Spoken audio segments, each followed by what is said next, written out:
আচ্ছা, কখনো এইজেল যদি বড় হয়ে বলে আম্মু আমি র‍্যাম্প মডেল হব, তাহলে আপনি কি মেনে নেবেন?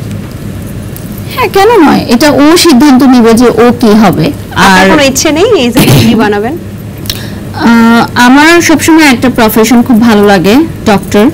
কারণ ডক্টর হচ্ছে একটা মানুষের না, যখন সে অসুস্থ হয় তখন কিন্তু সে আর কোনো কিছু চিন্তা করে না। আমরা বলি না যে অবশ্যই উপরে আল্লাহ তাআলাই হচ্ছে সৃষ্টিকর্তা, যিনি হচ্ছে একটা মানুষের প্রাণ দিতে পারে বা প্রাণ নিতে, কিন্তু যে সিচুয়েশনটা আমরা থাকি যে ডক্টর প্লিজ আমার রোগীটাকে আপনি বাঁচান, তো এই কথাটা কিন্তু অনেক বড় একটা কথা।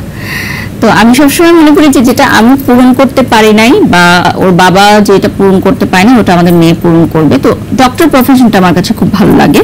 আর এজেলও দেখি খুব ইন্টারেস্টেড, ডক্টর সেট নিয়ে এসে তার নানুকে তার দিদিকে হচ্ছে ট্রিটমেন্ট করায়, হ্যাঁ দাদা কাশলে ট্রিটমেন্ট করায়। তো আমি এটা দেখি যে ওর মধ্যে ইন্টারেস্ট আছে। তো আমি যে মামুনি তুমি কি হতে চাও? তো আমি শুধু ডক্টর হতে চাই। আচ্ছা, তাহলে ডক্টর হলো কাকে কাকে ট্রিটমেন্ট করবে?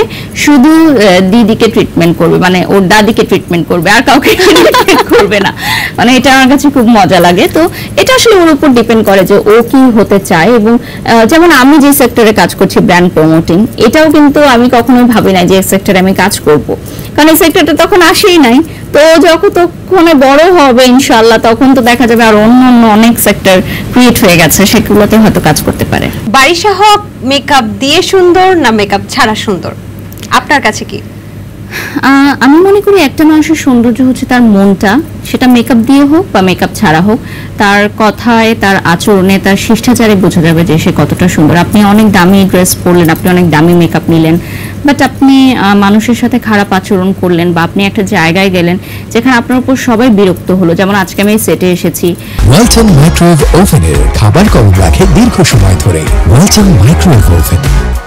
যদি আমি এমন কোনো আচরণ করতাম বা এমন কোনো কর্মকাণ্ড করতাম যে তারা বিরক্ত হতো, তাহলে কিন্তু এই মেমোরিটাই তারা রাখতো সব সময়।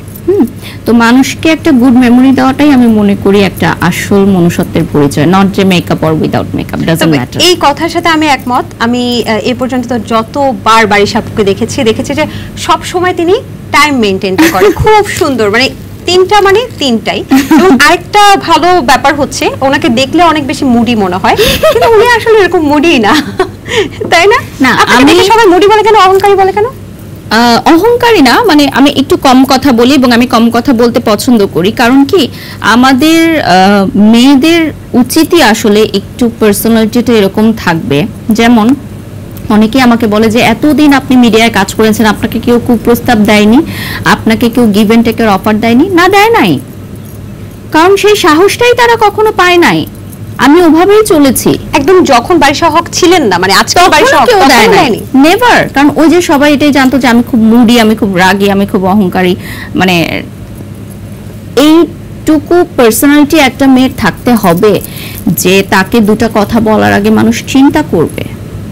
এবং আমি চাই এভাবেই মানুষ আমাকে ট্রিট করুক।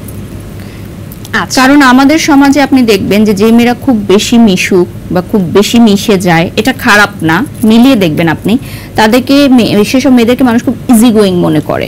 লাইক আমি একটা কফি ডেটের অফার দিয়ে দিলাম, আমি একটা প্রেমের প্রস্তাব দিয়ে দিলাম, বা আমি একটা গিভ এন্ড টেকের অফার দিয়ে দিলাম, বাট হয়তো সে মেয়েটা এরকম না, সে মেয়েটা ন্যাচারালি মিশুক।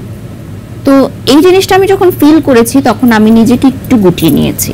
এখন পর্যন্ত কোনো প্রোডিউসার, কোনো ব্র্যান্ড ওনার কেউ আপনাকে কফি? Never ever. কাজ শেষ হওয়ার আগেই আমার গাড়ি রেডি। মানে যখন আমি আমার অ্যাসিস্ট্যান্ট বুঝে আমার মুখের কথা যে এখন প্রায় আমরা লাইভের শেষ সময় চলে এসেছি, এখন আমাদের বিদায় নেবার পালা, তখন ওই ফোন করে বলে দেয় গাড়ি রেডি করো, কারণ বিদায় শেষ, গাড়ি তুলতে যাও। এখন কিন্তু আগেও এরকম ছিল। আগে তো গাড়ি ছিল না, মানে তখন আমি না, তখন আমার কাজ শেষ, শুটিং শেষ, আমি আর এক সেকেন্ডও শুটে থাকবো না। এই মেইনটেনেন্সটা হয়তো সব মেয়েদের থাকা উচিত। আপনার থেকে অনেক কিছু শেখার আছে আসলে।